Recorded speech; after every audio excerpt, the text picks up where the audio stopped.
자, 늘 그랬듯 인사는 공손하게 송공손 배꼽 인사. 안녕하세요. 안녕하세요. 위클리벳 황당무계 황당한 문화나의 개소리. 안녕하세요, 무리정입니다. 안녕하세요. 이학범입니다. 저희가 위클리벳 시작한 이후로 그 방송을 빠진 적이 거의 없잖아요. 네, 예, 네. 지난 한 주 빠졌는데 정말 오랜만에 만나 뵙는 것 같아요. 네, 맞습니다. 저는 또 3주 만에 뵙는 거여서 네. 그렇습니다. 뭐 영영 떠나고 싶진 않았죠? 아, 그럼요. 네. 네. 아, 또 갑자기 계절이 바뀌어가지고 또 건강 때문에 고민하시는 분들도 많으시고 학범 대표님도 예, 건강 네. 조심하시고. 알겠습니다. 아, 네. 상대적으로 좀 얼굴 살이 빠지셔가지고 제가 네. 커 보일까봐 걱정이에요. 아, 그래요? 네. 제가 이렇게 앞으로 가겠습니다. 이렇게. 네. 자, 오늘 위클리벳에서는 네. 어떤 이야기 해볼까요? 네, 지금 수의사 좀 진로에 관한 얘기를 좀 해보려고 해요. 지금 뭐 다들 아시겠지만 반려동물 임상 쪽으로만 너무 쏠리고 있어서 여러 저희가 가지 몇 번 얘기를 몇 했죠. 번 했죠. 네, 오늘은 구체적인 통계를 좀 들어서 음. 한 번 더 설명을 드리고자 합니다. 네.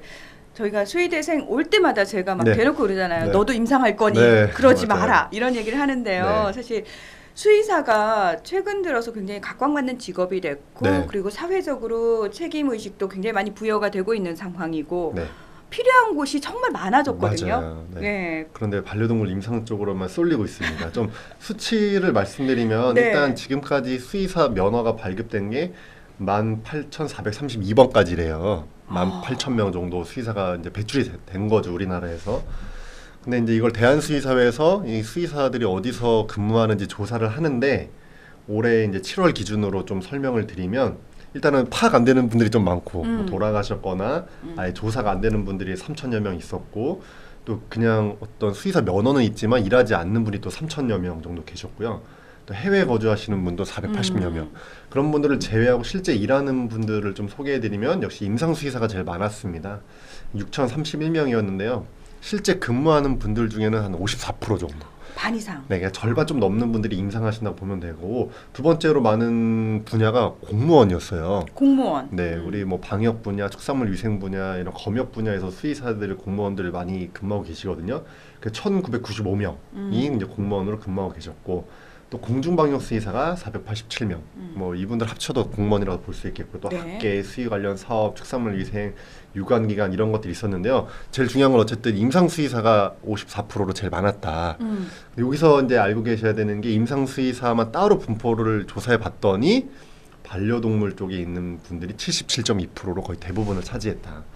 근데 2004년에도 조사된 적이 있는데요. 그때는 반려동물 분야 종사하는 분들이 75.8%였거든요. 네. 그러니까 더 비율이 늘어난 거죠. 그러니까 반려동물 쪽으로 더 쏠리고 있다 이렇게 보시면 될 것 같습니다. 지금 이제 쭉 수의사 선생님들이 하고 있는 일들을 네. 이제 세부적인 부분을 말씀을 하셨는데 그냥 방송을 보고 듣는 분들 입장에서는 뭐 당연히 반려동물이 많이 늘어났으니까 네. 임상 수의사가 늘어난 거 아니야라고 네. 생각을 하기 쉬운데 네.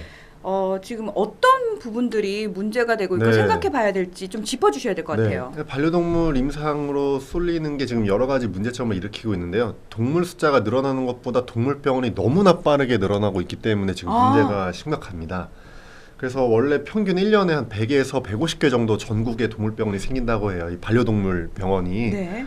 근데 올해는 이미 1월부터 4월까지만 110개가 넘게 생겨서 예년 수준을 도달했고 9월까지 300개가 넘는 병원이 문을 열었거든요. 그러니까 말 그대로 기하급수적으로 지금 갑자기 늘어나고 있는 그렇죠. 거예요. 근데 1년에 배출되는 수의사가 한 500명 정도고 그 중에서 반려동물 임상으로 진료를 선택하는 수의사가 한 300명 정도 되는 거예요. 근데 병원이 300개 이상 생겼다는 게 말이 안 되잖아요. 동업하는 병원도 많은데. 네. 그러니까 올해가 특히 뭐 연차에 상관없이 그냥 1년차도 2년차, 1년차는 좀 아니고 2년차, 3년차, 4년차 또 전공자들까지 이상하게 올해 유독 동물병원 오픈을 많이 하고 있다 이렇게 보시면 될 것 같아요. 네.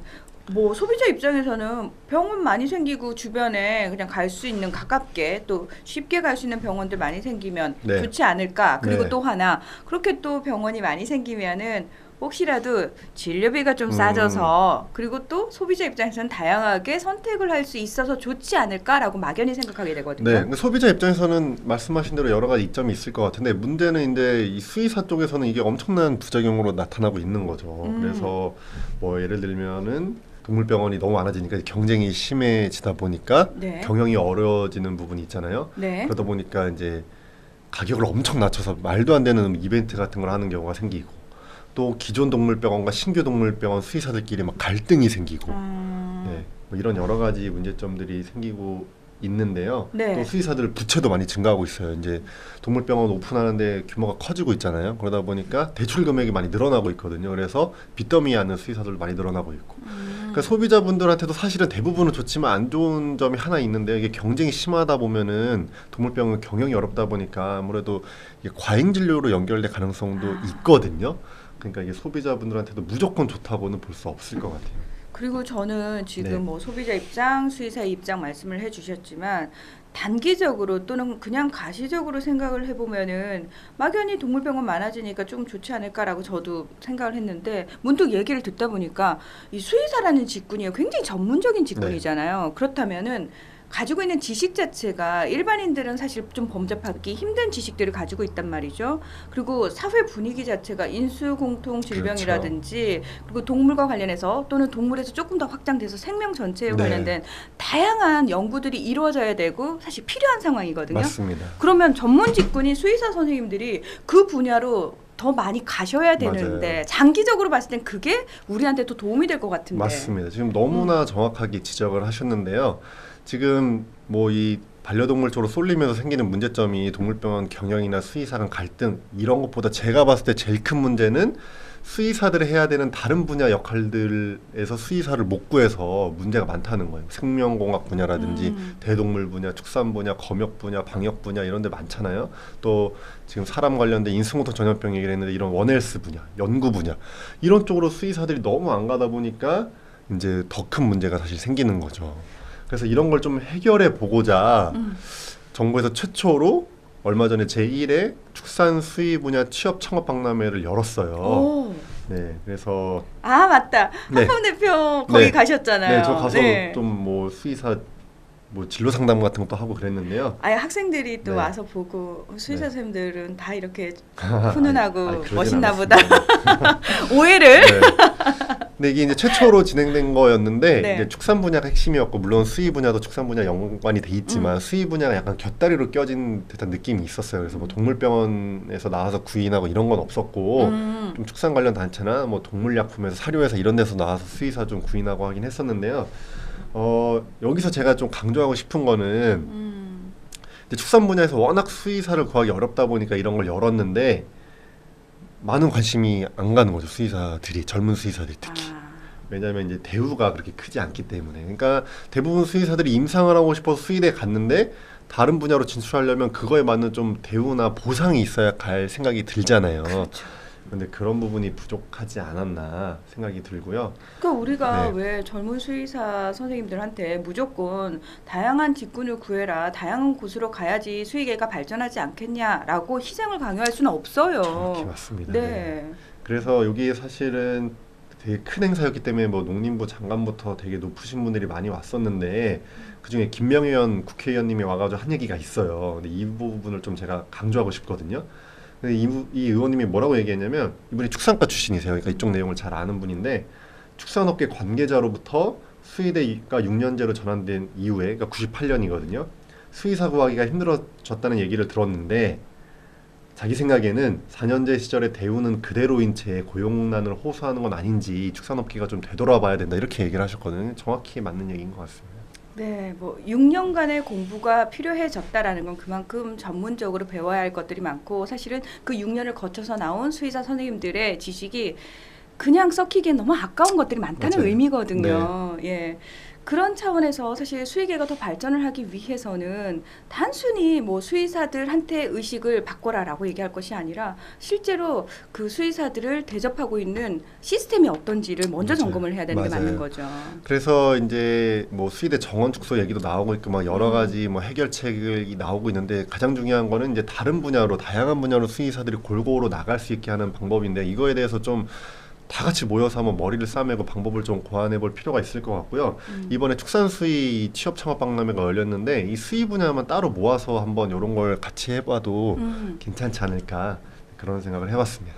네, 요즘이요 그 노벨상 수상자들 네. 발표되는 시점이잖아요. 그러면 항상 우리나라 언론에서 나오는 얘기가 있어요. 네, 왜 우리나라. 우리나라에서는 없느냐? 그렇죠. 그러면서 이제 노벨상 수상자를 배출하기 위한 방법을 강구해야 된다 뭐 이런 얘기를 하는데요.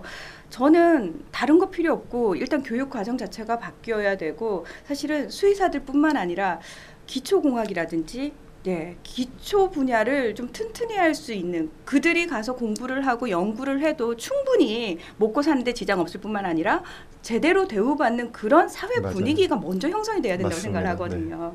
예, 그래서 그 수의사 선생님들 제가 가까이서 보니까 6년 동안 공부를 정말 열심히 하더라고요. 네. 너무 힘들게 하시더라고요. 그래서 그 많은 지식들을 가지고 다양한 분야에서 활용할 수 있고 또 사회를 위해서 공헌할 수 있는 시스템을 좀 만드는데 더 많은 분들이 관심을 가지셔야 되지 않을까. 왜냐하면 그래야지 장기적으로 우리 모두에게 이득이 되잖아요. 맞습니다. 그렇습니다. 그러니까 수의계만의 문제가 아니고 수의계가 좀 바뀌어라, 뭐 너네들끼리 알아서 해라 될 문제가 아니고 우리 일반인들도 관심을 가지고 더 많은 수의사들이 더 많은 곳에서 활약할 수 있도록 고민을 좀 많이 해야 되지 않을까 그런 생각이 듭니다. 네. 그러면 수의사 출신 노벨상 수상자가 나올 수도 있겠네요. 나왔으면 좋겠다. 알겠습니다. 네, 자 위클립의 황당무계 오늘은 여기서 마무리하겠습니다. 함께해 주셔서 고맙습니다. 감사합니다.